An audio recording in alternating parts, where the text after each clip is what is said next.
Et bonjour, c'est Nicolas de Immobilier Compagnie et bienvenue dans cette nouvelle émission. Et dans cette émission, on va analyser toujours les émissions de Qui veut être mon associé. Mais avant, prends le téléphone d'un ami et abonne-le sauvagement à l'émission. Ou alors tu vas sur immobiliercompagnie.com et dans l'onglet formation, il y a une formation. Tu cliques et on travaille ensemble. Ou alors dans l'onglet livres, il y a mes livres, y compris les nouveaux qui arrivent ou qui sont déjà sortis.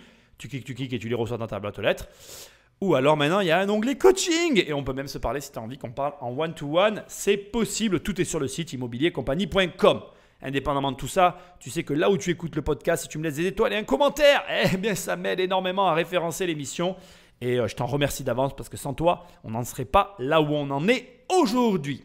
Alors sans plus de transition, je ne vais pas faire durer très longtemps cette introduction. On attaque avec ce nouvel épisode de Qui veut être mon associé. Et je dois te dire la vérité, j'ai vu la tête du jeune garçon qui va parler. Et je crois que celui-là, je l'ai entrevu à la télévision française un soir où ma femme, par égarement total, a éclairé la petite loupiote qui nous sert de télévision qui ne marche jamais à la maison. Voilà, je tenais à te le dire, c'est important pour moi parce que je ne regarde jamais la télé, mais il me semble que celui-là, je l'ai vu. Bref.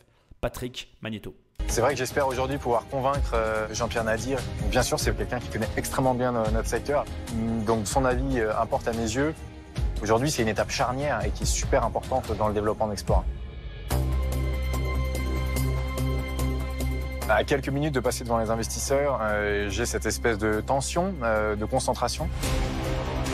Je sais que c'est un réel enjeu et qu'on n'a qu'une chance. Donc nécessairement, je suis concentré, excité, mais heureux.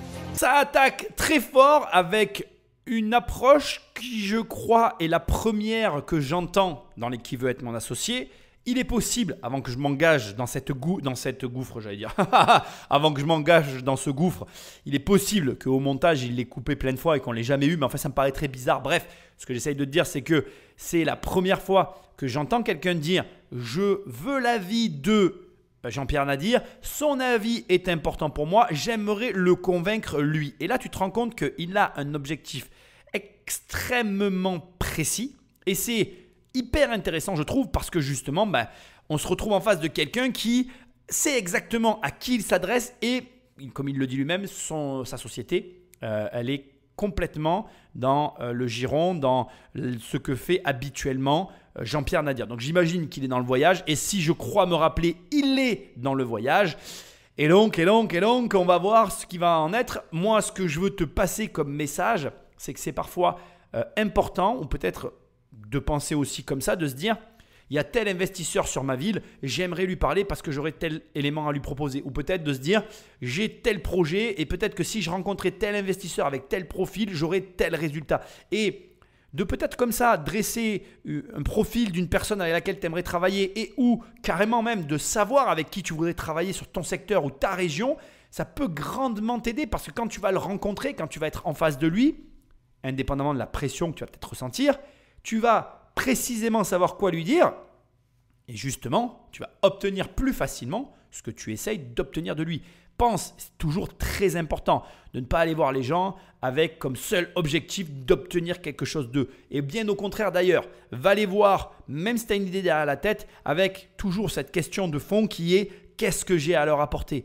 Les personnes qui ont de l'argent, qui font du business, ils ont des opportunités en permanence. Très souvent, ils disent non parce qu'ils savent qu'ils doivent dire non. Moi, je sais que je dis non parce que sinon, je m'éparpillerais en permanence. Et d'ailleurs, là, en ce moment, tu vois, je n'ai pas pu résister à une opportunité que j'ai eue. Donc, j'ai dit oui, je pense que j'ai fait une connerie parce que c'est du travail en plus que j'ai, que j'aurais pas dû prendre. Mais c'est pas grave. Mais tu vois, voilà. En gros, ce que j'essaie de te dire, c'est que les personnes qui ont des possibilités ont des opportunités. Ils ont l'habitude de dire non. Donc, au lieu de penser à j'ai besoin d'eux, j'aimerais qu'ils me donnent ceci ou j'aimerais qu'ils me donnent cela, dis-toi cette simple chose, c'est qu'est-ce que moi je pourrais lui apporter. Qu'est-ce que mon projet par rapport à sa vie, à son quotidien peut lui apporter en plus ou qu'est-ce que ça peut lui alléger ou qu'est-ce que ça peut lui permettre. Bref, qu'est-ce qu'il a à gagner à être avec moi, à travailler avec moi, à m'avoir à ses côtés. Et si tu réponds à cette question, je te garantis qu'il va se passer des trucs, quoi. Et positif pour toi, ton projet, ta vie, tu m'as compris. Patrick Magnéto. Bonjour à tous, je suis Stan, le cofondateur d'Explora Project. Aujourd'hui, je me présente à vous pour vous offrir 10% du capital d'Explora Project, pour la somme de 500 000 euros. À la naissance de ma première fille, en mars 2017, quelques secondes après l'accouchement, j'étais déjà sur mon téléphone en train de regarder l'évolution des marchés financiers de ma position. C'est ce jour-là que j'ai réalisé que ma vie de trader était absurde. J'ai réalisé que j'étais en train de mettre mon énergie au service d'une vie ultra citadine, effrénée, et pas du tout au service de l'innovation, de projets en connexion avec l'autre et avec la nature. Avec ma cofondatrice Alix, on a décidé de créer la première agence de voyage française à mission. Et notre raison d'être est claire, devenir l'acteur engagé du tourisme d'aventure qui offre au plus grand nombre une expérience de voyage à impact positif pour l'homme, mais aussi pour l'environnement. Eric réagit tout de suite, 10% 500 000 euros, Valo 5 millions d'euros. Donc bien évidemment, avec un pareil chiffre, on s'attend et on a besoin d'avoir du résultat sur la société. Bon, je ne vais pas à chaque fois répéter les mêmes choses. Tu connais la chanson, on va le savoir très rapidement s'il gagne ou pas de l'argent. Par contre ici, il y a une chose qui m'intéresse tout particulièrement, c'est la teneur, la consistance du pitch, la façon dont c'est présenté. Et pourquoi là, très rapidement, en quelques phrases, il a capté tout le monde et il a réussi à, d'une façon très élégante, embrigader tout le monde dans son projet. Remarque une chose très intéressante, c'est qu'il commence par deux moments diamétralement opposés à tel point que ton cerveau a normalement eu besoin de connecter l'instant pour comprendre ce qu'il venait de dire. Il a dit, au moment de la naissance de ma fille, j'étais en même temps sur mon téléphone en train de checker mes positions sur les marchés en tant que trader. Et j'ai réalisé toute l'absurdité de ma vie. Cette simple phrase, elle te montre l'erreur dans laquelle il était en train de s'engager au niveau de sa carrière professionnelle et pourquoi il a complètement changé d'axe de vie et il s'est réorienté sur une société qui lui ressemblait, une société qui connectait les gens, une société dans la nature, etc. Blablabla. Ici, ce qui se passe, c'est quoi? C'est qu'on a un personnage central, lui, il ne parle pas vraiment de lui, on comprend qu'il parle de lui, mais tout de suite, on écoute ce qu'il dit parce que la manière dont c'est raconté, on attend le retournement de situation, la chute. Et en fait, il nous raconte quoi? Il nous dit, en gros, voilà une situation heureuse, la naissance de ma fille, et voilà le paradoxe. J'étais en train de checker les marchés financiers, ma position en tant que trader sur ces marchés au moment de la crise. Et là, tu te dis, il y a un énorme problème et le personnage qui nous parle devient intéressant de par la nature du paradoxe qu'il a mis en avant. Et on est pris, embrigadé dans son aventure avec l'intérêt qui va avec, à savoir quelle est cette société Explora, comment ça fonctionne, etc. Il nous l'explique très rapidement. Ce que tu dois comprendre dans ce mécanisme, c'est que finalement, la façon de raconter les histoires, elle est hyper importante, y compris quand tu pitches des investisseurs, des banquiers, peu importe à qui tu parles.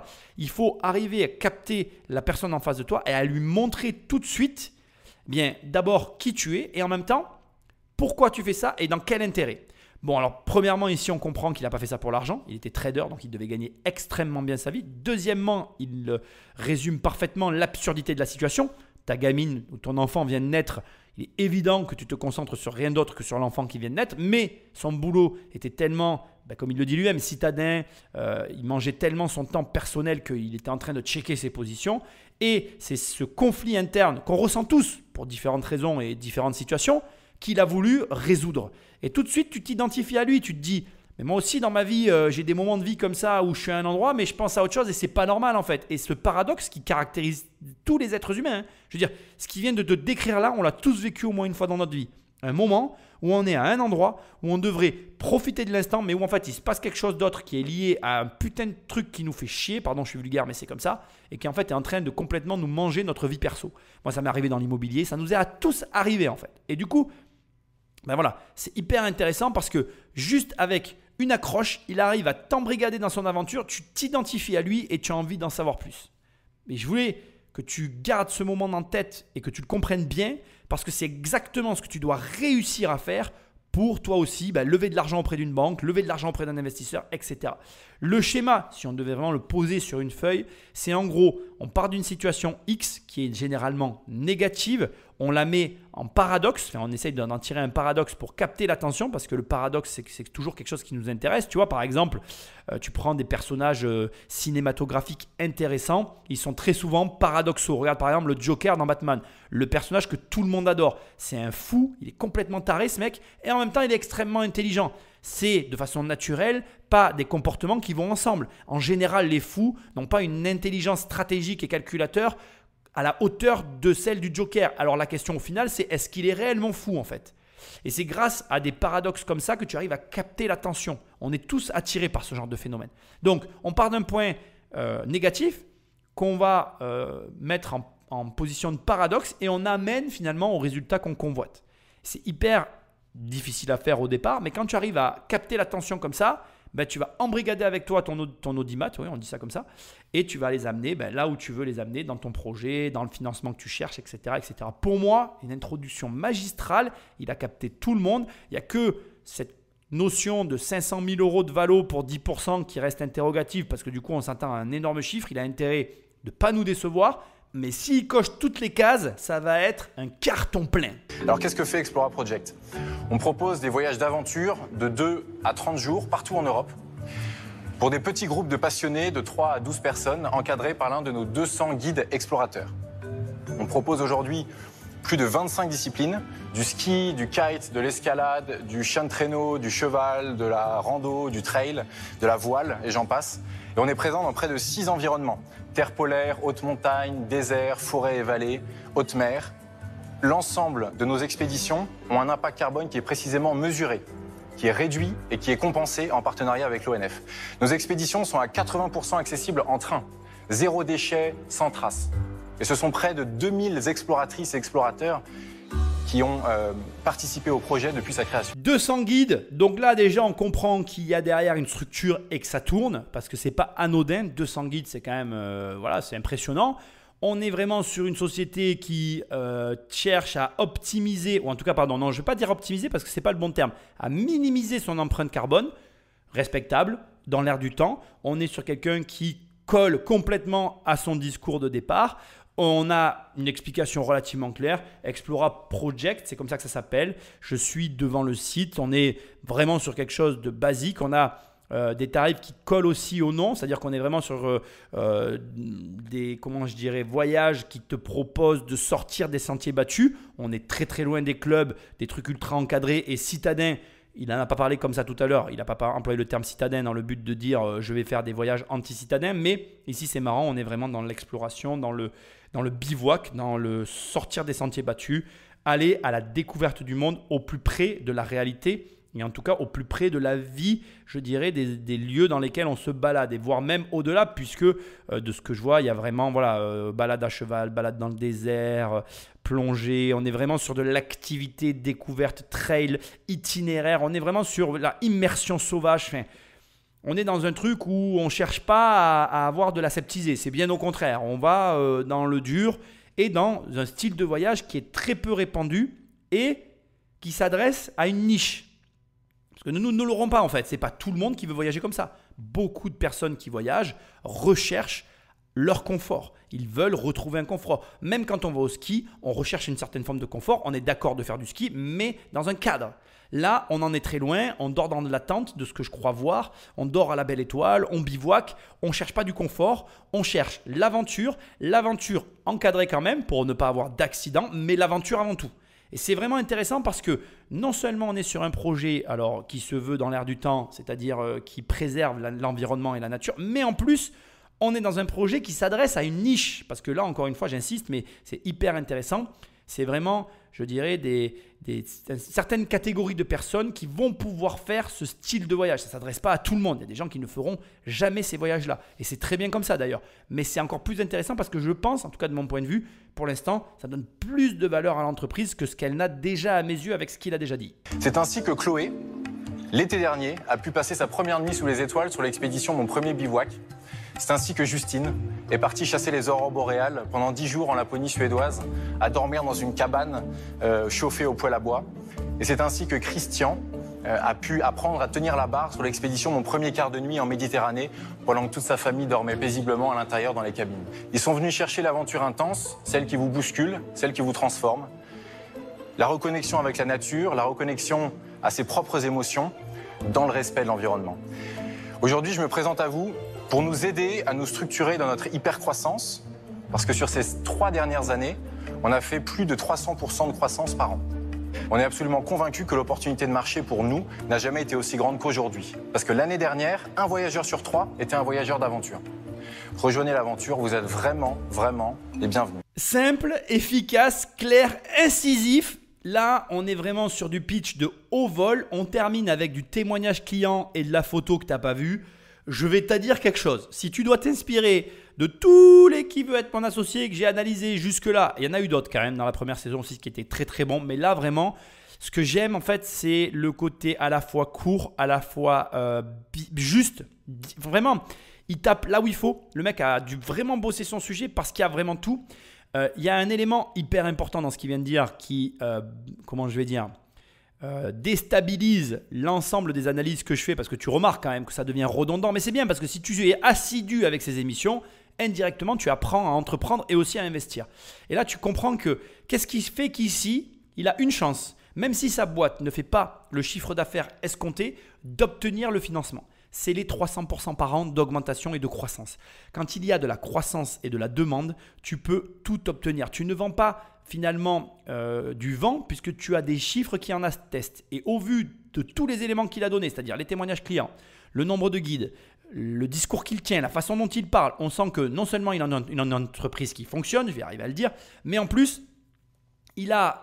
Et c'est certain, je ne vais pas y avoir accès parce qu'on est sur de l'entertainment, on est sur du plaisir, donc je pense qu'on ne les voit pas. Mais il doit y avoir dans les bilans, dans les éléments qui fournissent, tous les chiffres qui corroborent, qui attestent des allégations qu'il est en train de donner ici. Alors, allégation, ce n'est pas le bon terme, mais des affirmations qu'il nous présente à l'instant. Et c'est extrêmement important parce que si demain je te présente un investissement qui augmente de 300% par an, même si la valo de 5 millions, elle n'est pas du tout actuelle et validable à l'instant T, en appliquant le coefficient de 300%, c'est un pari, hein, on est bien d'accord. Tu peux m'opposer et me dire, mais attends Nicolas, il ne les a pas fait.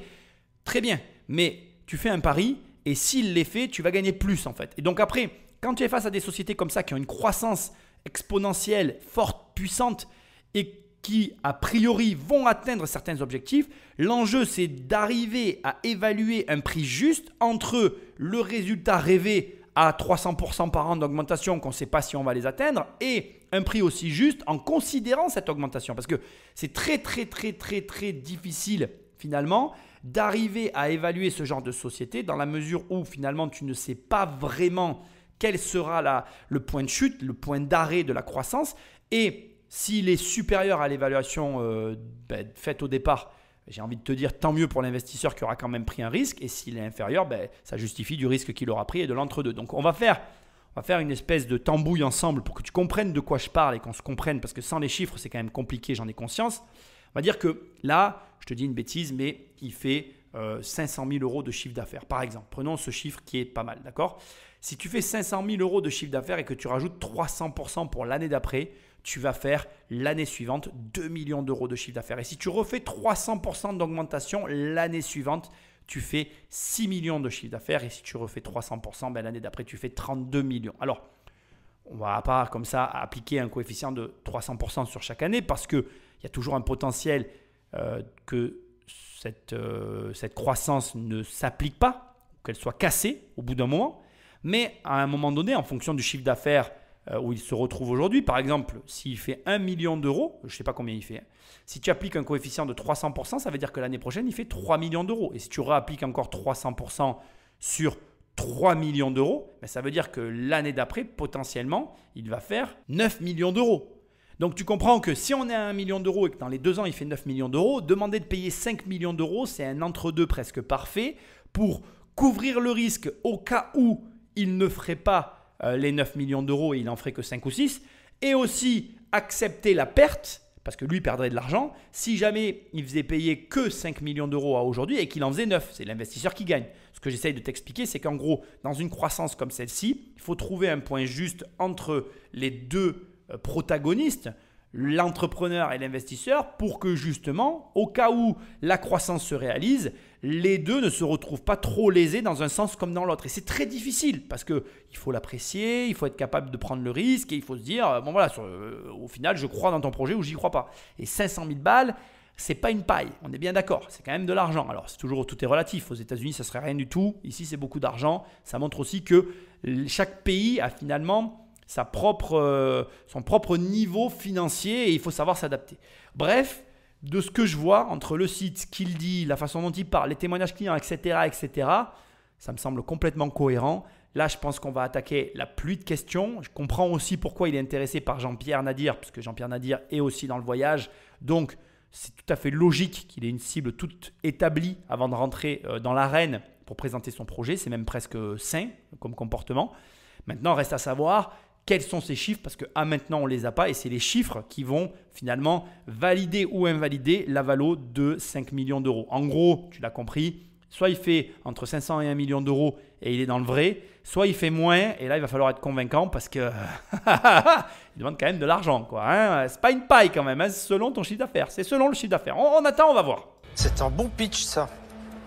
Bon, c'est un projet très intéressant et effectivement, comme vous l'avez souligné, il est très bien porté. Et donc moi, je connais parce que ça fait partie des projets à suivre. Alors moi, je n'adhère pas aux propos sur on réinvente effectivement donc le modèle écologique, etc. Parce que en fait, nous avec Fairmove, c'est ce qu'on fait, c'est-à-dire essayer de réinventer des modèles qui sont vieillissants et où on sent qu'on peut apporter de l'énergie. Voilà, mon élément de contexte.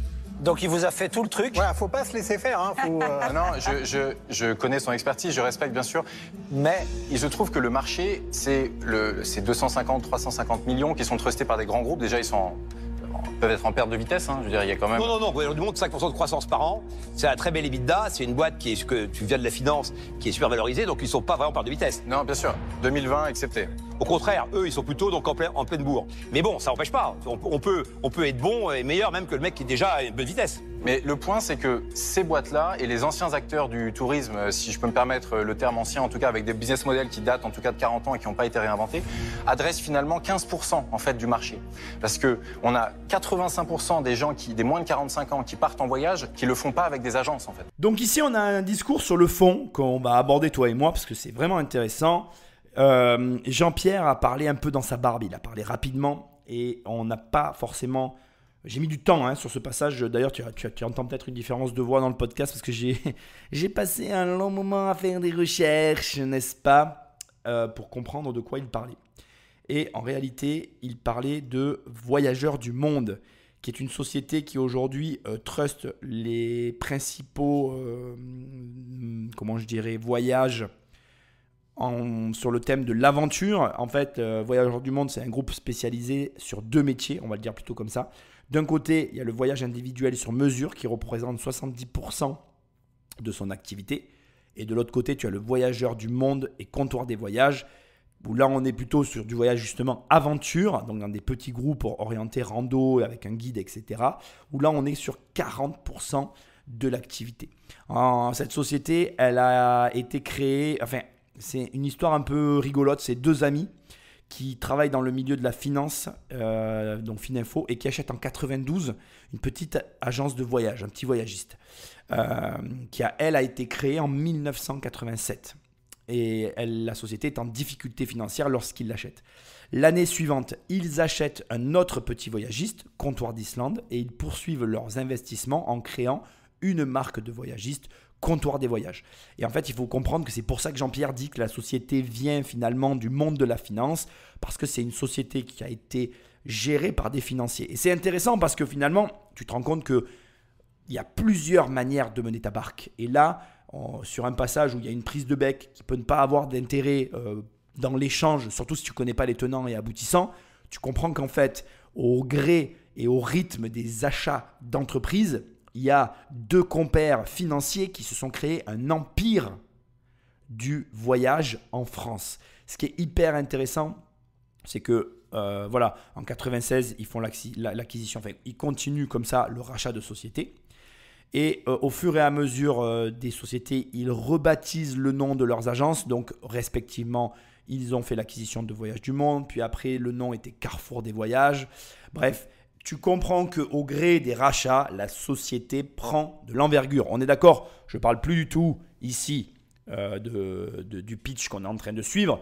Je suis en train de parler de la société Voyage du Monde à laquelle Jean-Pierre fait référence. En 2006, la société Voyageurs du Monde est introduite en bourse. Et là, on comprend vraiment qu'on a affaire à des financiers car d'un côté, ils continuent les acquisitions marquantes avec Terre d'Aventure, Nomade d'Aventure, etc. Et de l'autre, tu as un des associés qui rachète un vieux bateau à vapeur au Caire, le Steamship Sundan, qui a été construit en 1885 et le navire est restauré pour un investissement de 10 millions de dollars. Et là, on parle bien d'un investissement pour être remis en service et venir enrichir les offres de voyage possibles au sein de la société Voyageurs du Monde. Et là, tu comprends que des financiers qui comprennent d'un côté le domaine de la finance et de l'autre qui comprennent les mécanismes des sociétés et notamment, du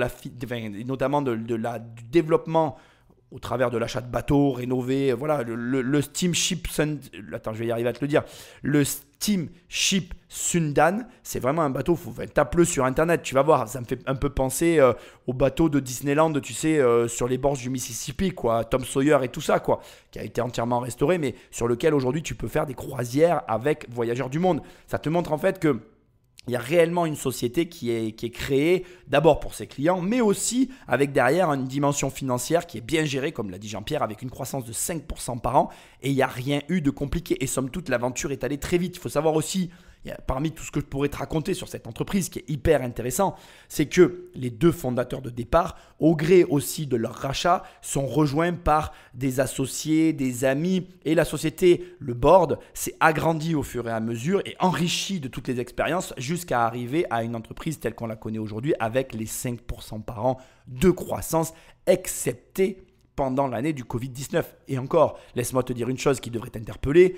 Comment les sociétés comme celle-ci qui font des voyages ont pu tourner en 2020 quand il y a eu le Covid, puisque tout était soi-disant fermé?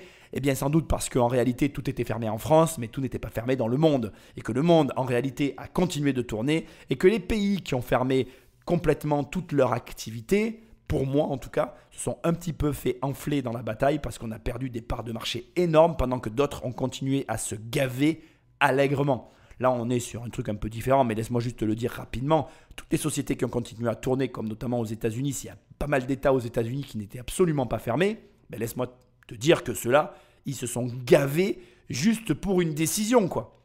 Tu avais des États qui se sont littéralement vidés au profit d'États qui se sont littéralement remplis parce que tout était ouvert d'un côté, tout était fermé de l'autre. Et c'était un peu pareil chez nous, hein.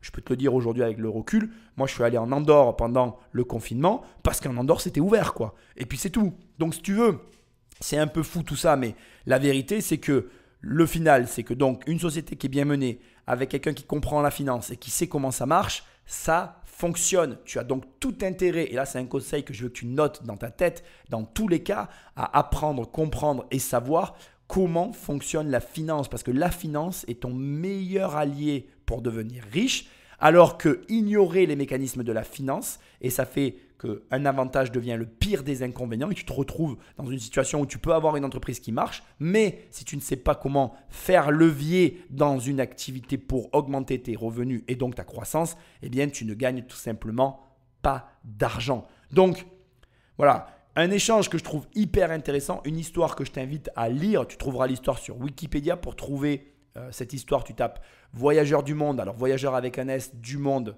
attaché sans S, et tu écris Wikipédia derrière et tu vas tomber directement sur toute l'aventure entrepreneuriale de ce couple au départ d'amis qui travaillaient dans la société. Alors oui, parce qu'il faut quand même le préciser, les deux amis qui ont lancé Voyageurs du Monde travaillaient tous les deux dans la société Fininfo.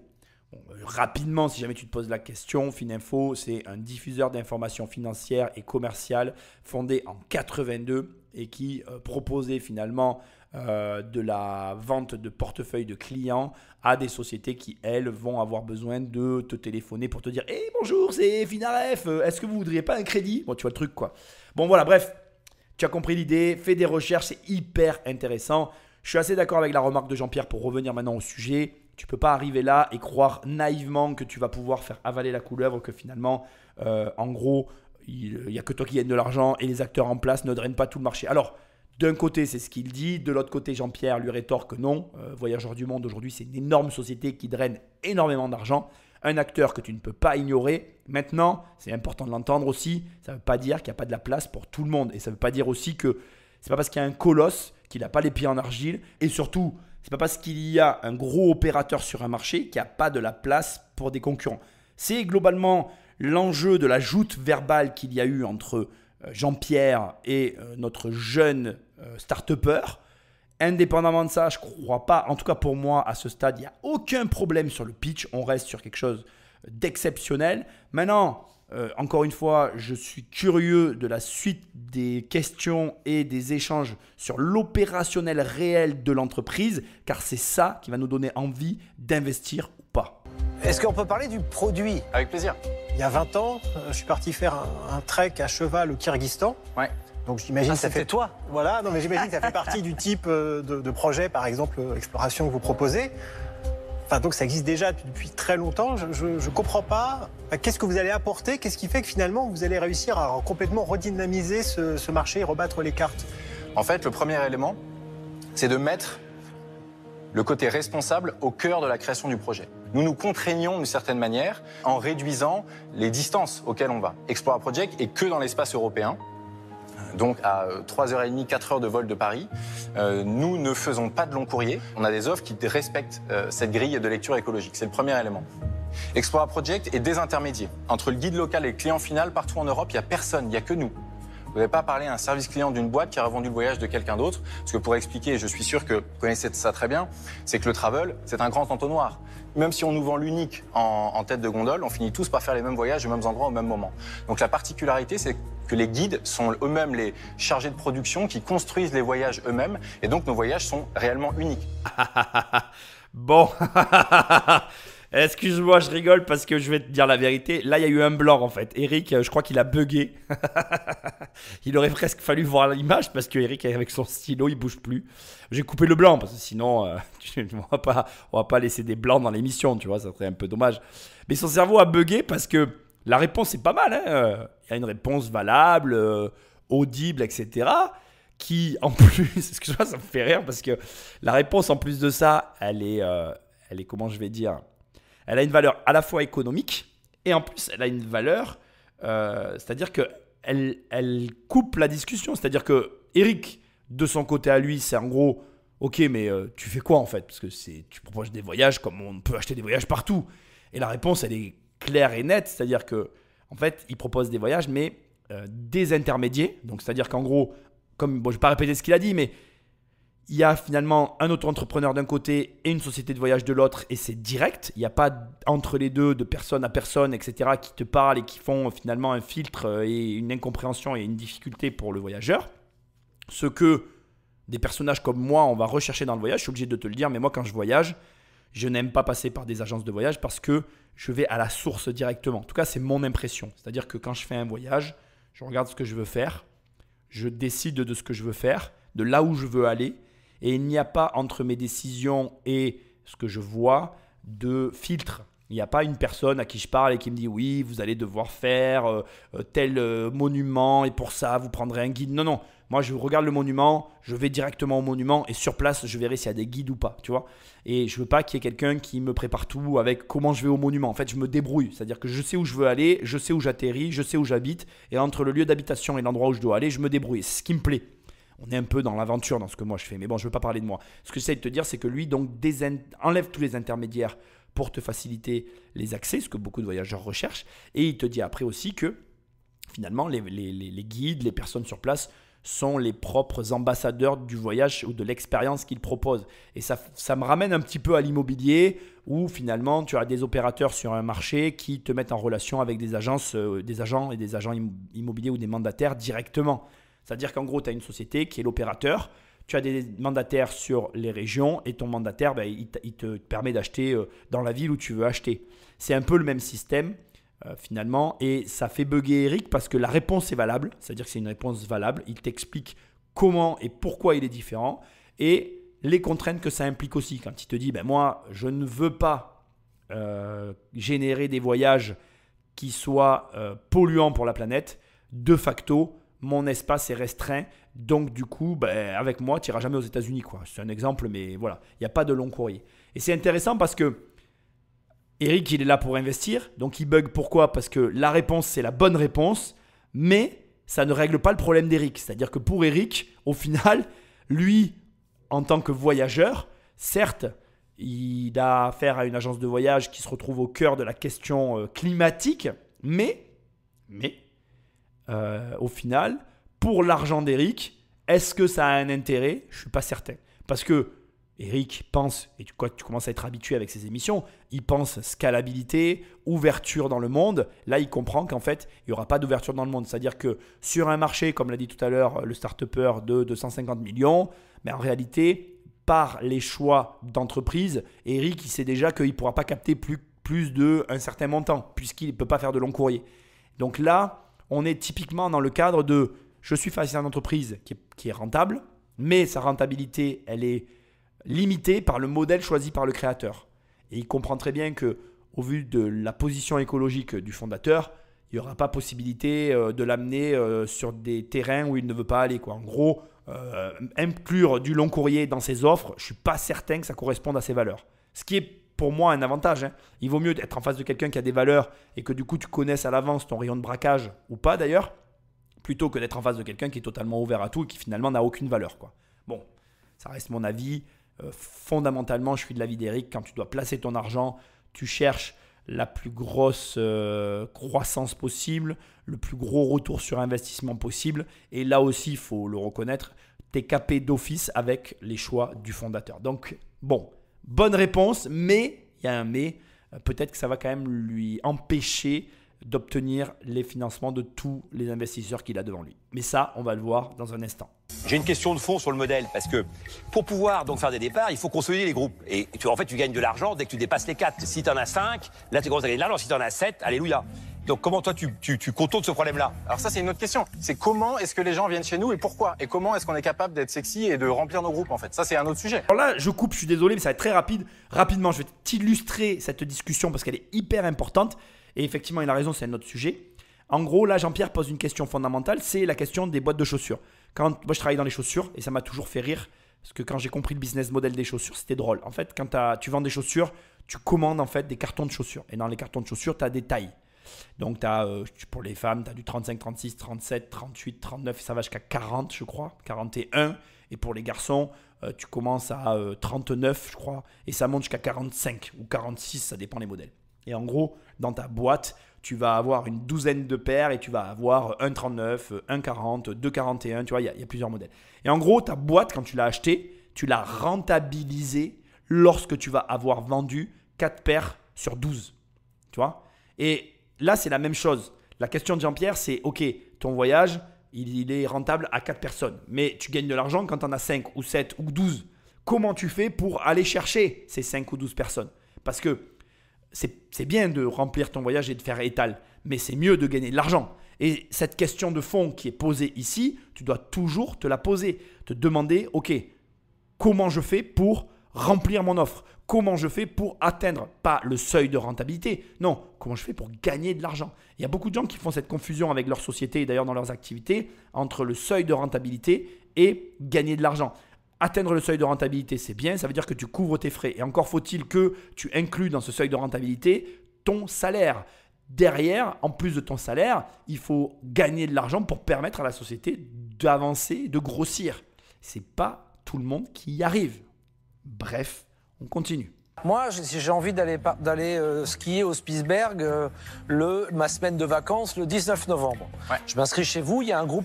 Enfin, il y a une expédition qui correspond exactement à ce que je veux faire. Ouais. Le prix, la date, je m'inscris. Ouais.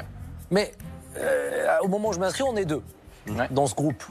Comment je peux être certain que le 19 novembre, vous serez les 4 ou 8 dont vous avez besoin pour que l'expérience ait lieu? On ne peut pas être certain. Alors moi, je bloque des vacances sans savoir si je vais partir. Aujourd'hui, on a 75% de nos expéditions et nos départs qui sont confirmés. Donc c'est déjà pas mal. Mais sur les 25% restants, c'est le prix du sur-mesure. Si vous n'êtes pas prêt à prendre ce risque-là, vous allez payer 5 fois le prix pour vous payer un guide vous tout seul. C'est le modèle qui est comme ça. En fait, il faut que j'accepte que quand je pars avec ce type d'agence, il y ait une chance que mon voyage n'ait pas lieu. Mais sur l'aventure, c'est le cas, bien sûr. C'est ça. Bien sûr. Bon, là, je pense que tu es en train de comprendre que les pièces du puzzle s'assemblent pas à son avantage. Parce que tu as, premièrement, la contrainte qu'il s'impose à lui-même de ne pas être polluant. Donc, de ne pas aller chercher des voyages à certains endroits qui sont peut-être faciles à remplir. Il y a en plus maintenant la contrainte du voyage sur mesure qui implique forcément du coup le fait de remplir le seuil minimum pour pouvoir amorcer le voyage. Et sa réponse, elle est lourde de conséquences. Seulement 75% de nos voyages ont lieu. Ce qui veut dire qu'il y a 25% des voyages qui n'ont pas lieu. Ce qui veut dire que pour l'investisseur, il y a une perte de facto qui doit être acceptée. Parce que là, ici, on a des personnes, on a des investisseurs qui cherchent à comprendre le modèle pour le client, mais il y a aussi le modèle pour l'investisseur. Et l'investisseur, il perd 25% de son chiffre d'affaires pour des raisons qui sont liées au modèle et pour lesquelles, alors, je ne vais pas dire qu'on ne peut rien faire parce que je pense que plus tu grossis et tu t'améliores et plus finalement tu arrives à réduire cette marge d'erreur. Mais, soyons francs, toi et moi, il y aura toujours une marge d'erreur qui est inhérente au modèle. Et ça, tu ne peux pas l'éviter. Ce qui m'amène à un point qui est hyper intéressant, c'est est-ce que tu sais dans ton métier où sont les pertes financières? Moi, par exemple, dans l'immobilier, je sais exactement, notamment dans l'immobilier locatif, je sais exactement où sont les pertes financières, mais aussi dans l'achat-revente. Je sais exactement dans l'achat-revente et dans l'immobilier locatif où sont les pertes financières et à quel niveau elles sont le plus préjudiciables pour l'investisseur entrepreneur et où elles sont le plus à son avantage quand ça peut se produire. Et ça, ce sont des détails que beaucoup de chefs d'entreprise ignorent et à côté duquel ils passent et que toi, tu dois absolument travailler. Comprendre ton modèle, c'est une chose. Anticiper, préparer et travailler les futures pertes que tu connais, ça en est une autre. Et non seulement tu dois les anticiper, les préparer et les travailler, mais en plus tu dois chercher à les réduire et à les optimiser. C'est tout.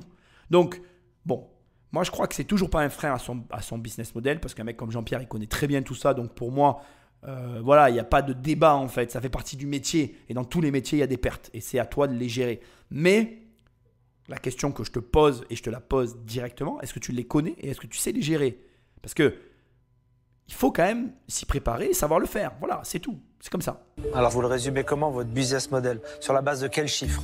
Malgré tous les vents contraires, en 2020, nous sommes parvenus à avoir une augmentation du nombre de membres sur la plateforme qui est passé de 1000 à 100 000 membres. Ça a complètement explosé. Ensuite, ils achètent un voyage. Alors, comment vous calculez le prix moyen d'un voyage? Aujourd'hui, notre panier moyen sur 2020, ça a été 600 €. D'accord. Un peu plus de 600 €, alors 630 €. Aujourd'hui, on est déjà à 26% de marge. Ouais, c'est pas mal. La raison pour laquelle je suis devant vous aujourd'hui, c'est pour qu'on se pose la question, comment est-ce qu'on passe à l'échelle en fait? Comment est-ce qu'on est capable d'offrir des produits avec des satisfactions voyageurs de 4,81 sur 5, c'est ce qu'on a aujourd'hui, mais en rajoutant un 0 ou 2 dans le nombre de personnes qui vont partir, tout en gardant une qualité. On a un impact sur le réchauffement climatique si on passe le projet à l'échelle, sinon ça sert à rien. Et si on inspire d'autres de l'industrie, j'ai l'impression que c'est en train de bouger. Moi, je suis super content. Ça bougeait déjà un peu avant Explora Project. Bien sûr. Il y a eu un avant, juste pour... Et évidemment, il y a eu un avant. Je ne me permettrai pas de dire ça, mais en tout cas, ça a suscité des échanges. Qu'est-ce que vous allez faire avec ces 500 000 € alors? Alors, on a des investisseurs qui nous ont suivis sur une levée de fonds de près de 2 millions pendant le premier confinement. L'argent qu'on a eu, on a fait des investissements de personnes, on est presque 20 dans l'équipe aujourd'hui. D'accord. Et la levée de fonds qu'on discute aujourd'hui, c'est pour un nouveau projet, qui est un projet de digitalisation. C'est une plateforme tech qui s'appelle l'Explora Hub qu'on est en train de construire. Cette plateforme, finalement, elle doit nous permettre d'avoir une communication qui soit fluide entre les acteurs clés de l'expérience que sont le participant, le guide et Explora Project. Il est vraiment bon dans le pitch. Franchement, je t'assure que là, il vient de te donner une leçon. Comment vendre un projet sans trop t'en dire, tout en disant suffisamment pour que tu finisses par te convaincre que tu veux faire partie du truc. C'est très très malin. Premièrement, il joue sur la croissance. Il parle de 1000 à 100 000 membres en un an en 2020, malgré les vents contraires. C'est un euphémisme. Hein. En 2020, avoir une telle croissance, c'est exceptionnel. Et tu te dis, au vu de la croissance, quand tu as une base de 100 000 membres avec un panier moyen de clients à 600 €, si tu fais 100 000 membres moins 4%, ce qui sont à peu près des chiffres cohérents. Là, je veux dire, pour des mecs comme Marc Simoncini, toutes les personnes qui sont en face de nous, bon, 4% sur 100 000 personnes, c'est un taux de conversion qui est pour moi largement réalisable. 4 000 personnes fois 600 € en moyenne, tu es sur une société sur laquelle tu peux tabler sur du 2,4 millions. Donc, effectivement, sa demande initiale, elle paraît pas folle, d'autant que derrière, il t'annonce comme ça, tranquille, qu'il a levé 2 millions d'euros, qu'ils ont déjà une équipe de 20 personnes, qu'aujourd'hui, ils ont une... Enfin, voilà. Tout ce qu'ils viennent de dire, ça ne véhicule qu'une seule envie, qu'une seule réflexion, qu'une seule conclusion, c'est j'ai envie d'en être en fait. La société telle qu'elle est présentée là, elle donne envie d'investir dedans et de faire partir de l'aventure. Sauf que il y a 2 points quand même hyper importants qui, je pense, vont maintenant rebooter les investisseurs et pour lesquels toi aussi, tu dois être très vigilant parce que ce genre de situation t'arrive. Ce qui est en train de se passer ici, c'est une situation à laquelle tu es énormément confronté. Je m'explique. Demain, sur Internet, tu tombes sur un mec qui te vend une offre hyper alléchante, un rendement de fou. Et ça paraît cohérent parce qu'il a le bon discours, la bonne manière de parler, il sait vendre son offre, etc. Tu te dis, c'est possible, je lui fais confiance. Et tu mets ton argent dans cette offre. Et tu perds ton argent. Pourquoi ? La raison, elle est très simple. C'est la même raison que celle que j'ai évoquée tout à l'heure, c'est que tu ne connais pas assez bien le métier. Et d'ailleurs, on va en faire un petit peu le conseil de fond de cette vidéo, j'allais dire, de cette émission. C'est que finalement, pose-toi toujours cette question.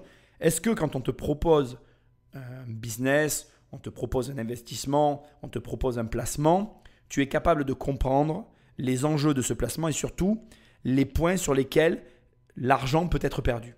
Est-ce que par exemple, quand tu souscris une assurance vie, tu connais les points de perte potentielle de cette assurance vie? Est-ce que quand quelqu'un te propose un investissement immobilier, tu comprends et tu connais les points sur lesquels l'argent peut être perdu? Si la réponse à cette question elle est à chaque fois oui, alors tu peux investir. Mais si la réponse c'est non, je te conseille de reconsidérer ton investissement. Parce que ici, malgré l'excellent pitch qu'il a fait, malgré tous les beaux chiffres qu'il aligne, malgré tout ce qu'il peut dire, tu as très bien compris avec cette présentation qu'il y a tout un pan de l'activité qui génère une perte mécanique qui est aujourd'hui difficilement compressible. Le fait de remplir les voyages, le fait de se restreindre finalement à des voyages qui soient européens, eh bien, tous ces points, pas négatifs parce qu'ils ne sont pas négatifs, mais qui font partie du métier en fait, qui sont des points de vigilance que tu dois avoir quand tu investis, doivent être connus par l'investisseur. Si tu ne les vois pas, si tu ne les identifies pas, si tu ne les comprends pas, franchement, n'investis pas. Si tu le fais quand même, ça s'appelle du jeu, tu as le droit de jouer, il n'y a aucun problème avec ça, mais considère-le comme un jeu. Et ça veut dire que si tu gagnes, il y a peu de chances que tu puisses reproduire la mécanique. Et si tu perds, c'est juste parce que tu as joué en fait au final. Donc voilà, important de le comprendre, important de l'intégrer. Il a franchement un déroulé qui est parfait, une manière d'amener les informations pile celles qu'il faut en fait. Il a été très fort, hein. Vraiment, je t'assure que tu peux t'inspirer de son pitch tellement depuis le début, il aura fait un sans faute. Franchement, s'il y a aussi une chose à retenir dans cette vidéo, c'est que l'art de parler de son projet, l'art de mettre en avant les bons éléments pour obtenir ce que tu veux, ça fait vraiment toute la différence à l'arrivée. Bon, moi, je trouve votre projet vraiment intéressant. J'ai moi-même envie de vivre cette aventure et je le ferai. Merci. Mais je ne serai pas dedans. Donc, je décline et je vous souhaite plein de bonnes choses. Merci. C'est la meilleure réponse d'être cliente. Ah, Sophie, c'est normal. Elle est dans la fringue, elle est dans la sape. C'est pas du tout son univers. Elle n'a pas les cordes à son arc pour venir amener quelque chose de plus dans ce qui est proposé ici. Mais ce qui est intéressant, c'est que, comme il le dit lui-même, récupérer un client, c'est déjà une victoire en soi. Et ça montre qu'il a les idées au clair. Je pense qu'en venant, il savait exactement, je pense même à ce stade qu'il sait exactement à qui il s'adresse. Et je me plais à croire que finalement, il est venu là que pour une personne et que si c'est cette personne qui investit, il aura gagné. Ça a l'air d'être quelqu'un de brillant et ça a l'air d'être quelqu'un de suffisamment brillant pour savoir exactement ce qu'il fait dans le but d'obtenir l'investissement d'une personne précise. On va voir si j'ai raison ou pas. Je pense que tu as peut-être la même idée que moi. Ça paraît assez clair. Maintenant, voyons si Jean-Pierre met l'argent ou pas. Moi, je suis tiraillé. Je pense que vous avez créé un truc qui est vraiment dans l'air du temps.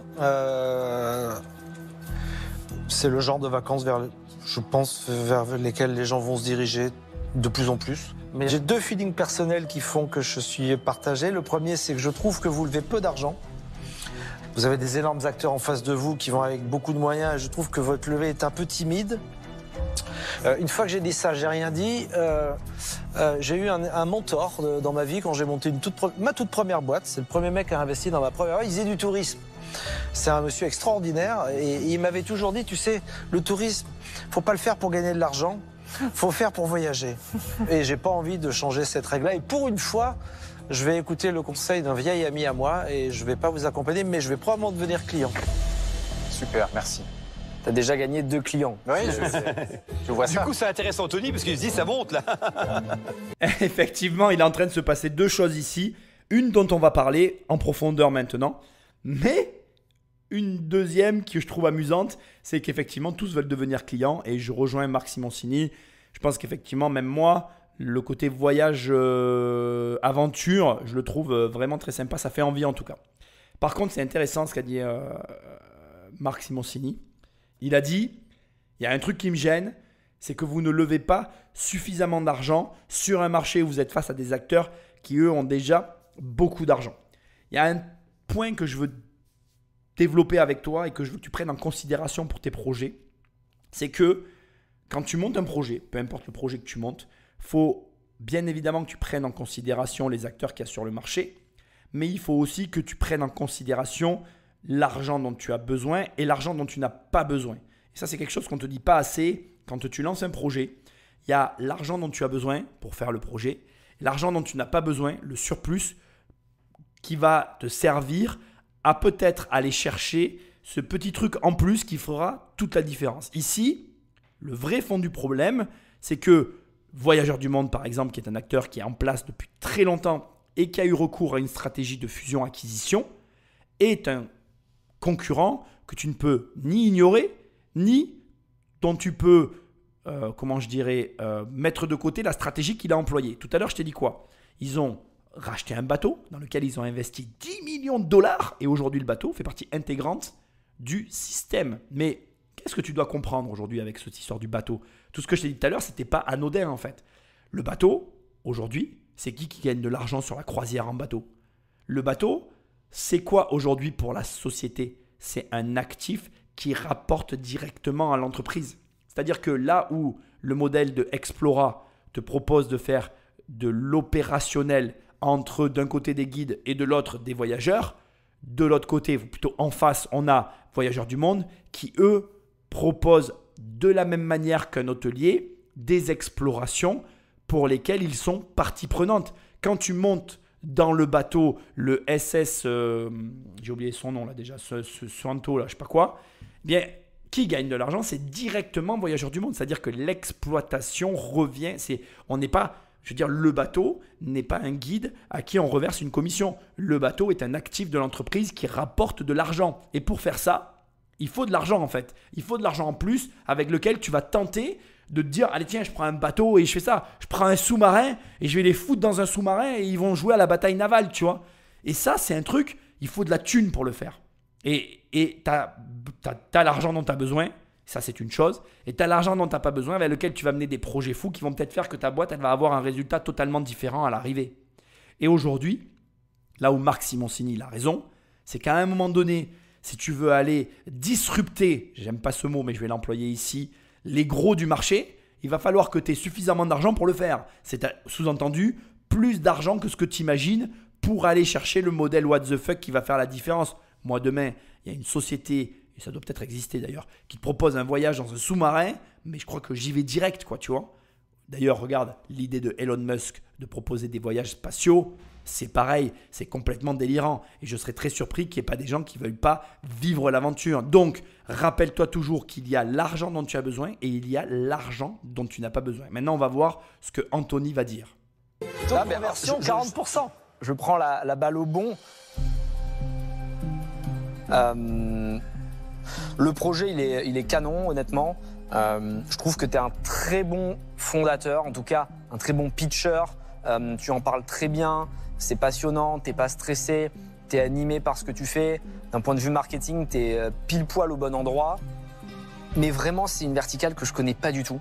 Et j'estime ne pas avoir de valeur ajoutée. Et pour moi, c'est primordial que les dossiers dans lesquels je rentre puissent dire « Anthony a vraiment apporté quelque chose en plus de l'argent et j'ai pas envie d'aller contre mes principes. » Donc impatient de voir si un des investisseurs va rentrer, mais je te souhaite vraiment bon courage pour la suite. Merci beaucoup. Est-ce que tu deviens client? Je serai client, évidemment. Je partirai avec déjà Marc. on se fait déjà un petit groupe. Départ confirmé. On est pas mal déjà, on est bien. Il en reste encore 2. L'équilibre. J'aime vraiment beaucoup Anthony Bourbon. Au final, j'avais un a priori sur lui et cette émission m'aura vraiment fait apprendre à le connaître. Il a rien à ajouter et je t'invite vraiment à adopter le même comportement que lui vis-à-vis de tout ce que tu fais dans ta vie et des valeurs. Embrasse-les pleinement, fais ce que tu aimes, comme tu l'aimes, de la façon dont tu l'aimes. Et s'il y a des gens qui sont pas contents, ben c'est pareil, j'ai envie de te dire, on s'en fout. Cette notion de valeur qui est vraiment, moi je trouve, qui a émergé avec Internet, je trouve vraiment que la nouvelle économie web, elle est vraiment focalisée autour de ça en fait. Quelle valeur tu apportes. C'est vraiment un mantra que je trouve très intéressant en fait. Je pense effectivement que quand tu travailles bien, que tu essayes d'apporter quelque chose à tes clients. Et comme là d'ailleurs c'est intéressant qu'un investisseur ait ces propos-là, tu vois. Je trouve qu'on est dans une discussion ici qui a presque pas de sens au départ. Je veux dire, quand tu vas avoir un investisseur, tu cherches de l'argent. Donc tu n'attends pas autre chose.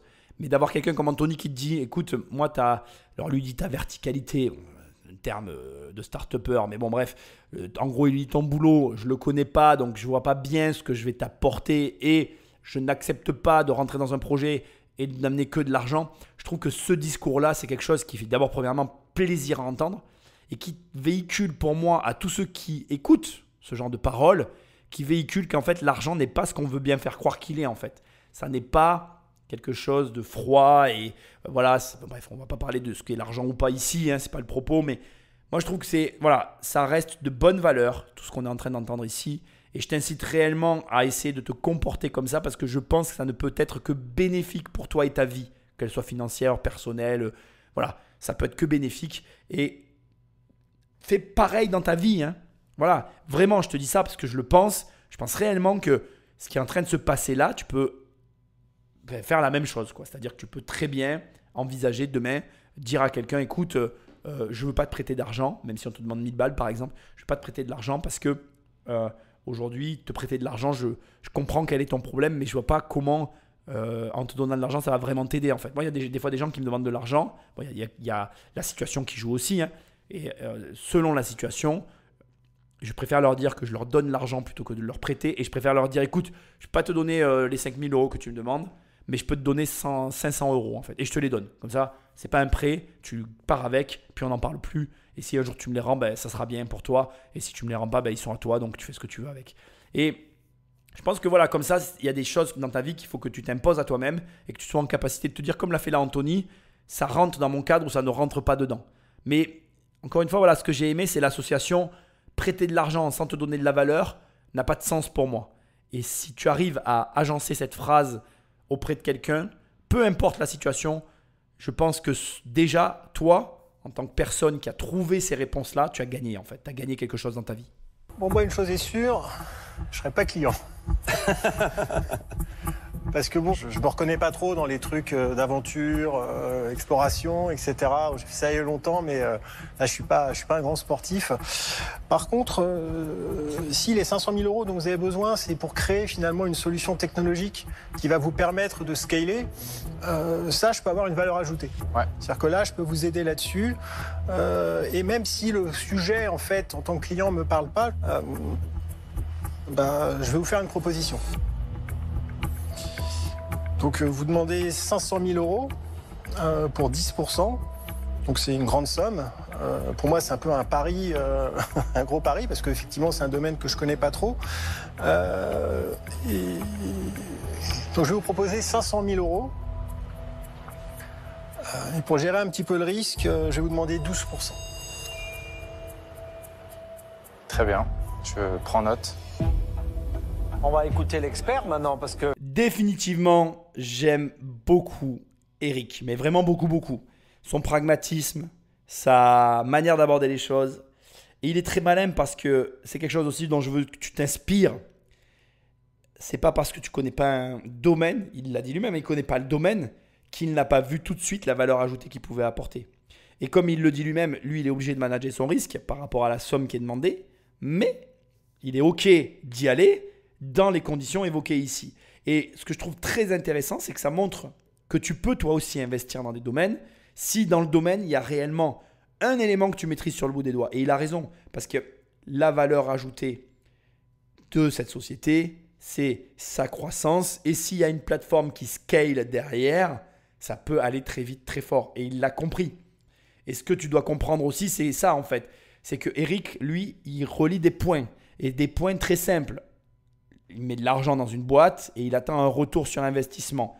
Croissance plus scalabilité égale énorme retour sur investissement. Pour lui, les cases sont cochées. Donc, il n'y a pas de raison de ne pas y aller parce qu'il a les compétences et les connaissances pour mettre en œuvre ce dont a besoin notre jeune start-upper de Explora Project.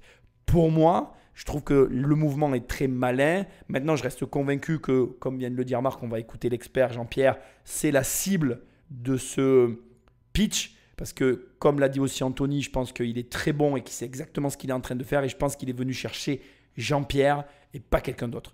Et donc, pour moi, en fait, le fait que là, Eric pose une offre sur la table, ça ne va faire que nourrir ou en tout cas améliorer la position de Jean-Pierre. En gros, si Jean-Pierre propose exactement ce que veut notre start-upper, c'est Jean-Pierre qui remportera la mise. Bon, déjà parce qu'il proposera ce qu'il veut. Mais même si d'ailleurs je pense que Jean-Pierre propose la même chose qu'Eric, il l'obtiendra. Parce que je suis convaincu qu'il est venu chercher Jean-Pierre. On va voir. Maintenant, c'est intéressant, je veux que tu le mettes dans un coin de ta tête, que quand tu as une compétence qui allie à la fois le retour sur investissement, mais aussi et en même temps qui permet d'obtenir un résultat intéressant pour la personne qui vient chercher de l'argent, il ne faut pas te gêner à faire comme a fait Eric, c'est-à-dire à faire une proposition, même si celle-ci, elle n'est pas exactement ce qu'attend la personne en face, parce que, il faut que soyons honnêtes, Eric ici, il peut amener vraiment une accélération folle au projet et il serait fou de ne pas le prendre non plus. Donc bon, on va voir avec Jean-Pierre, mais moi, j'aurais quand même, à sa place, j'aurais une hésitation avec Eric quand même. Évidemment. Non, mais l'expert, en fait, je suis pas plus expert qu'autre chose. C'est-à-dire que moi, je suis pas allé faire de l'aventure, je connais bien le voyage. Et mon opinion, elle a évolué avec le pitch. Puisque, très clairement, moi, je te prenais pour quelqu'un qui surjouait un peu, tu vois, je te dis les choses franchement, dans le côté, donc, responsabilité, etc. Parce que, quelque part, tu t'appuyais sur le fait que les autres n'avaient pas forcément été bons et que toi, tu allais réinventer un truc, qu'eux avaient mal fait, etc. Alors que moi, j'estime que ce créneau est plutôt aujourd'hui donc bien délivré par un tas d'acteurs. Mais j'ai trouvé aujourd'hui ton discours très mesuré, je reprends ce qui a été dit, et plutôt très convaincant. Ensuite, moi, j'y vois quand même un certain nombre de difficultés. J'y vois aussi des opportunités, hein, mais j'y vois un certain nombre de difficultés. Les difficultés, c'est d'abord le panier moyen. C'est-à-dire qu'on sait que dans ce métier-là, tous ceux qui font de la France, grosso modo, donc ils arrivent à peu près donc à équilibrer, mais ils gagnent l'argent plutôt effectivement donc sur les paniers plus élevés, donc en long courrier. Donc quand on fait pas de long courrier, c'est un peu plus compliqué donc de trouver une réalité. Là où je vois les opportunités, c'est le fait que, et ça va plaire donc à Eric, c'est le fait que Certares, qui est le plus gros fonds aujourd'hui donc financier dans le domaine du tourisme, hein, ils viennent d'injecter donc il y a quelque temps 45 millions de dollars sur un Explora Project un peu américain, donc J-Adventure. Donc on voit qu'un créneau qui n'avait pas beaucoup bougé est en train complètement de se réinventer. Tu fais partie des gens qui, de manière très claire, vont contribuer à cette réinvention. Donc, comme ça a été dit, tu es sûrement donc à la bonne place au bon moment. Moi, je ne pourrais pas y aller. Pour être très clair, c'est que je suis déjà très investi dans le tourisme. Hein. Je suis très heureux que tu aies une proposition. Tu n'as pas gagné un client, parce que je ne serai pas client, mais tu as gagné une conviction de plus que ton projet, effectivement, a des chances d'y arriver, et en plus, peut-être un investisseur. Et les félicitations du jury, parce que unanimement, on a reconnu que c'était un super pitch. Là, franchement, vous avez fait Vous parlez très très bien de votre projet. Ça me touche sincèrement. Non, merci. Vraiment. Et venant de vous, pour le secteur du travel, c'est vraiment important à mes yeux. Alors attends, on va peut-être résumer juste. Donc, Eric accepte donc de mettre les 500 000 euros, mais voudrait, non pas 10%, mais 12%. Merci, je vais prendre quelques petits instants de réflexion et je reviens très vite. Ça marche. Merci beaucoup. Ok. Merci. Bon séjour. J'ai presque envie de mettre avec toi. Si Jean-Pierre avait mis, j'aurais dit viens, on le fait à deux ou on le fait à trois. J'ai failli. J'ai pensé que tu allais dire on fait à deux. J'ai failli. Si tu y allais, mais toi, tu peux pas. S'il y en a qui veulent le faire, moi je suis chaud pour faire une contre-offre contre Eric. Non, mais on verra ce qu'il va nous dire. Mais mais à mon avis, ça va marcher. Que... À mon avis, tu vas sortir ton carnet de chèques, Eric. Moi, je suis inquiet. Je trouve qu'il réfléchit très longtemps. Eric, c'est pas bon. Ouais. Eric, tu devrais baisser la valo. Moi, j'aurais fait semblant de réfléchir, j'aurais fait hop, hop. Non, mais je pense qu'il est en train de checker le profil d'Eric sur Internet et ça prend du temps. Dire le Bitcoin, qu'est-ce que c'est que Il ça? regarde ses photos sur Instagram. C'est quand même fou de voir qu'ils sont tous intéressés et que quand il est plus là, même Anthony Bourbon était presque en train de dire allez venez, s'il y a quelqu'un qui se met avec moi, ben on s'y met à plusieurs, ça peut le faire. C'est aussi vraiment très intéressant l'intervention de Jean-Pierre et ça te montre que malheureusement les Amériques restent leaders en matière générale économique et que l'information que vient de délivrer Jean-Pierre, le fait qu'aux États-Unis, il y a une entreprise équivalente à Explora Project qui vient de recevoir d'un fonds d'investissement 45 millions de dollars, ça met le sourire à Eric et ça montre que, effectivement, comme l'a dit Jean-Pierre, il est au bon endroit au bon moment. Ce qui veut dire que toi, qu'est-ce que tu dois tout de suite comprendre et intégrer pour vraiment être bon dans ce que tu fais en France, c'est que si tu veux être bon en France, il te suffit de voir ce qui se passe aux États-Unis. Et cette vérité qui date depuis toujours continue à avoir une vraie valeur de nos jours. Regarde les tendances américaine, calque-toi dessus et tu as toutes tes chances d'encaisser un paquet de pognon. Ça. Après, voilà, tu peux mal le prendre, on pourrait palabrer sur ce sujet des heures durant. En attendant, c'est la réalité et c'est comme ça et pas autrement. Ce qui veut dire que tu dois parler anglais. Parler anglais aujourd'hui, c'est la base. C'est la base qui t'ouvre les portes de l'argent. Donc à un moment donné, apprends à parler anglais si tu ne le fais pas déjà. Et prends l'habitude de regarder ce qui se passe aux États-Unis, à t'informer correctement sur le sujet si tu veux passer à la vitesse supérieure. Merci de votre patience, merci de la proposition. Ce que je me suis dit dans le SAS, en fait, j'ai pas particulièrement pris ma calculette, en fait. La raison pour laquelle aujourd'hui je ne suis pas à l'aise à accepter cette proposition, ce serait un immense honneur et ce serait un réel plaisir de vous avoir au capital. Ça, j'en suis sûr. Et sur la brique tech qu'on a à construire là et le reste de notre histoire, ce serait fondamental. Néanmoins, je pense que je vais refuser la proposition et tenir ma proposition initiale. Et si vous voulez confirmer votre engagement, c'est l'une des valeurs d'Explora, l'engagement. Si vous tenir votre engagement, ce serait une manière de nous prouver que vous avez vraiment envie de nous rejoindre. Ce sera un immense plaisir. Mais je vais tenir ma proposition initiale. Putain, mais le mec est chaud là, gros coup de poker. Enfin, il peut sortir ses histoires de valeur et tout, mais 2%, c'est... Je comprends pas en fait. Les pourcentages d'une boîte, ça n'a rien de... Dans la mesure où tu as la majorité... Enfin bon bref, tu vois, d'ailleurs c'est intéressant parce que Voyageurs du Monde, ils n'ont jamais hésité à laisser rentrer au capital des personnes extérieures et à s'enrichir de profils différents. Et là, c'est quand même assez amusant de voir que pour 2%, on fait des histoires. Et franchement, j'espère que ces émissions que je fais, elles auront un objectif, c'est de te faire comprendre que l'argent a plus de valeur que les pourcentages d'une boîte, quoi. Enfin, faut arrêter, on va voir comment ça va se passer, mais faut arrêter avec ça, quoi. C'est du délire. Donc votre contre-proposition, c'est de ne pas bouger votre proposition initiale. 500 000 pour 10. Ouais, 500 000 pour 10.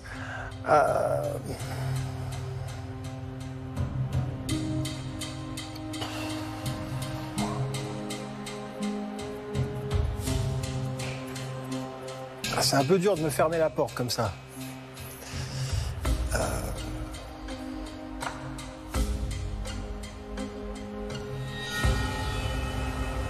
500 000 pour 11%. Ah, Putain. C'est quand même 500 000 euros, c'est un grand engagement pour moi. Voilà, c'est normal que je négocie. Voilà, j'estime aussi avoir une valeur ajoutée, qu'elle pourra être vraiment utile dans le cadre de ce que vous voulez développer. Donc je suis prêt à faire un effort, montrer mon engagement. Donc 500 000 euros pour 11%. Et je ne descendrai pas. Tu pourrais t'opposer à ce que je suis en train de te dire sur les pourcentages en me disant mais Nicolas, regarde, là le mec s'accroche sur 1%. D'ailleurs c'est vrai parce que moi j'aurais pas fait ça, tu vois, stratégiquement moi j'aurais baissé la valeur du coup. J'aurais dit ok, tu veux que je garde 10% de ta boîte, très bien, ben on va dire 400 000 pour 10%. Et à partir de là, je l'aurais embêté en fait.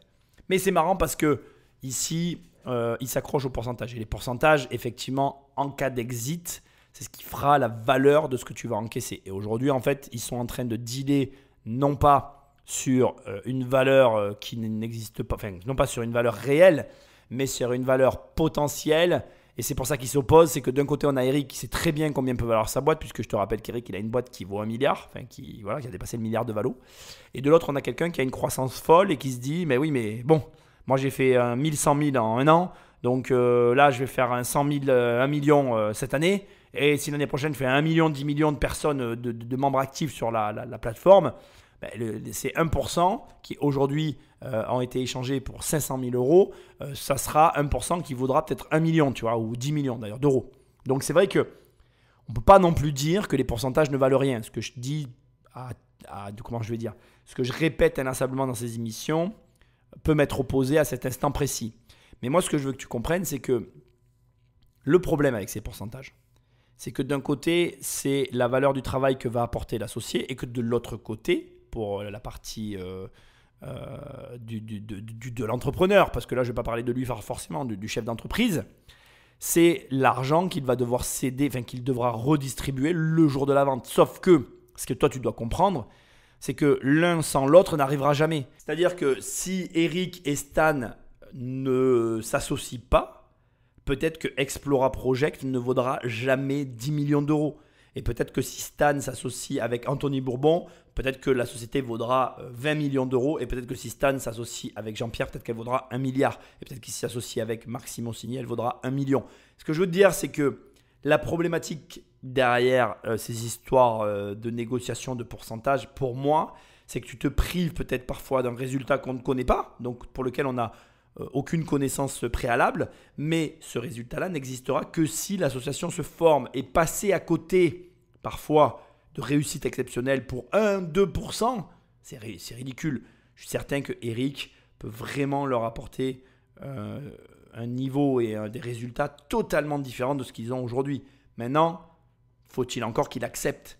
Et on s'en fout finalement de Stan. Moi, ce qui compte, c'est toi. Et toi qui m'écoutes, tu veux changer ta vie, accepte de céder à des conditions ou à des deals, des opportunités auxquelles tu ne te présenterais jamais auparavant.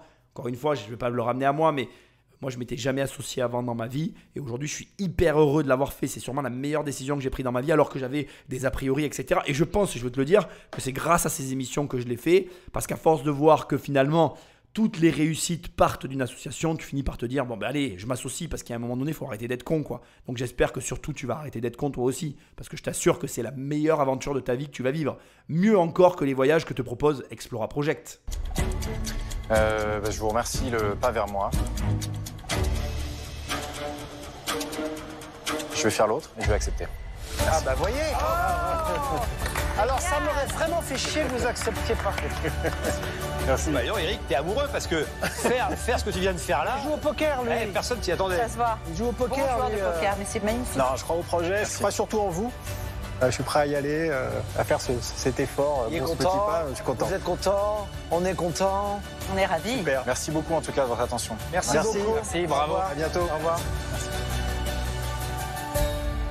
Félicitations. Bravo, bah, trop cool. Tu vas devoir tous nous inviter en voyage. Ah bah, n'y comptez pas. Ça, c'est la très, très Parce que bonne maintenant, nouvelle. vu comment tu as négocié, moi, si je pars avec toi, je te demande 10% de réduction sur le trait. Lui, c'est le meilleur actionnaire parce que non seulement il met de l'argent, mais en plus, il ne voudra jamais voyager. Donc tranquille, il va pas demander, bah ça, lui, je vais pas Là, les embêter. Il sait même pas de quoi ça parle, le projet, lui. il va pas demander. C'est juste, c'est quoi la marge? Du quoi? Du trekking? Ouais, c'était une super expérience. Je suis hyper excité, je suis plein d'énergie. Ils étaient à fond, ils ont donné des super retours, chacun avec leur casquette d'entrepreneur et d'entrepreneuse différents. Moi, j'ai trouvé ça top. Je suis assez content de la manière dont ça s'est fait. C'était juste, amusant et en même temps, on est arrivé à ce qu'on avait envie, ce dont on avait envie tous les deux, je crois.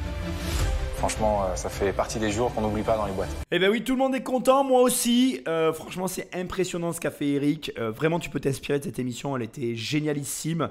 Bon, le fondateur Stan était vraiment très bon. Tu peux carrément t'inspirer et de son pitch, mais aussi de tout ce que je t'aurais dit dans cette émission. Je t'invite vraiment à me laisser des étoiles et un commentaire là où tu écoutes le podcast parce que c'est ce qui m'aide le mieux à référencer les podcasts parce que tu sais que tu ne peux pas les référencer. Désolé pour la fin de l'émission avec la voix qui s'est envolée ailleurs.